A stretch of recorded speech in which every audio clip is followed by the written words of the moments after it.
Smart listeners, setelah menamatkan jenjang pendidikan diploma 3 keperawatan, saya langsung diterima bekerja sebagai tenaga kesehatan di sebuah rumah sakit swasta di daerah Jakarta Selatan. Saya hanya bertahan 3 bulan bekerja di sana karena setelah itu lulus mengikuti tes PNS di sebuah rumah sakit rujukan nasional di daerah Jakarta Barat.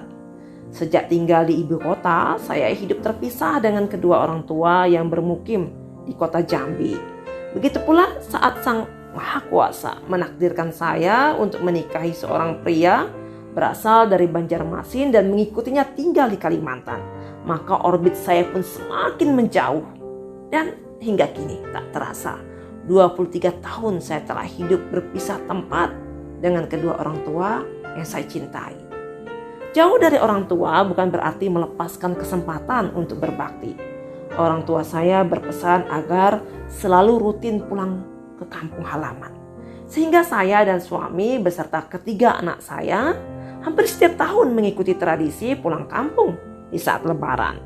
Seorang teman berkata bahwa uang yang saya tabung selama setahun akan habis pula setiap tahunnya untuk merealisasikan agenda pulang kampung. Belum lagi terkait pernak-pernik berupa oleh-oleh dan memberikan sebagian rezeki kepada kerabat di kampung halaman. Ya, memang ada benarnya.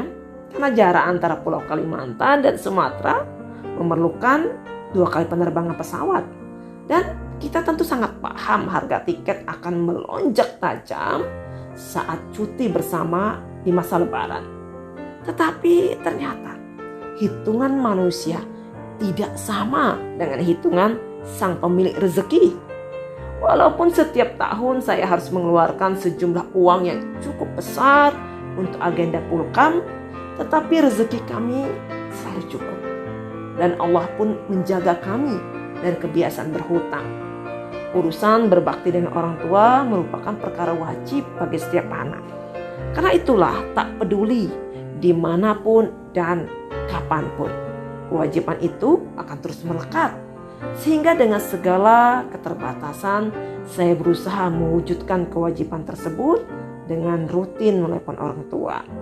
Bagi Anda yang tinggal berjauhan dengan orang tua, menelpon orang tua secara rutin merupakan cara yang sangat mudah untuk membahagiakan mereka. Tidak perlu ditentukan setiap hari apa harus menelpon. Yang penting Anda sering menghubungi mereka. Teleponlah untuk menanyakan kabarnya, menanyakan kesehatan orang tua. Bukan hanya masalah kesehatan fisik, tetapi juga bagaimana perasaan kedua orang tua. Karena tak jarang perasaan kesepian ataupun ada keresahan lain sering melanda orang tua. Maka ketika hal tersebut terjadi, saya berusaha mendengarkan semua keluhan orang tua dan sebisa mungkin saya memberikan saran dengan keterbatasan yang saya miliki. Biasanya saat sudah mampu mengeluarkan ventilasi perasaannya, maka beban pikiran orang tua sudah berkurang, artinya Anda sudah membahagiakan mereka. Saat menelpon, Anda pun dapat membagikan cerita bahagia. Apapun itu, jika mengandung kebahagiaan diri Anda, maka orang tua pasti akan ikut bahagia. Tak perlu menunggu saat Anda mendapat promosi jabatan. Cerita-cerita ringan tentang cucunya pun sangat menyenangkan bagi orang tua. Sesungguhnya saat mendengar anaknya bahagia, orang tua akan jauh lebih berbahagia. Satu hal yang tak boleh dilupakan, jagalah tutur kata dan kelemah lembutan saat berbicara dengan orang tua. Bahkan Al-Quran pun sudah mewanti-wanti kita untuk berlaku seperti ini.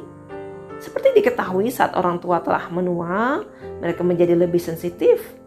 Terlepas Anda setuju atau tidak dengan pemikiran orang tua, tetaplah tunjukkan hormat kepada mereka. Terkait masalah kesehatan, tentu sedikit banyak kedua orang tua saya mengalami penurunan fungsi fisik.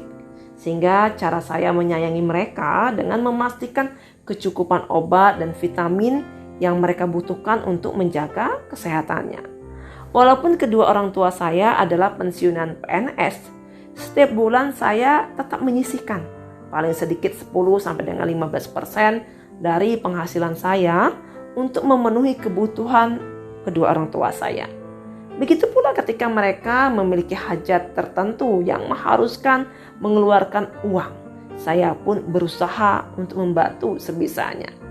Pada saat momen istimewa seperti ulang tahun, maka saya bekerja sama dengan adik yang mendampingi kedua orang tua di kampung untuk mengirimkan hadiah yang disukainya ataupun kejutan lain yang membuat orang tua bahagia. Tentu saja, saya selalu mendoakan segala hal yang terbaik bagi kedua orang tua saya. Inilah poin yang paling penting. Karena sehebat apapun usaha saya untuk menyayangi dan melindungi kedua orang tua, tetaplah Allah sebaik-baik penyayang dan pelindung kedua orang tua saya. Smart listeners, jangan pernah membuat perhitungan untung dan rugi ketika kita berusaha menyenangkan dan berbakti kepada orang tua. Karena bisa jadi segala keberkahan hidup kita berasal dari doa kedua orang tua yang ikhlas dan ridho dengan anak.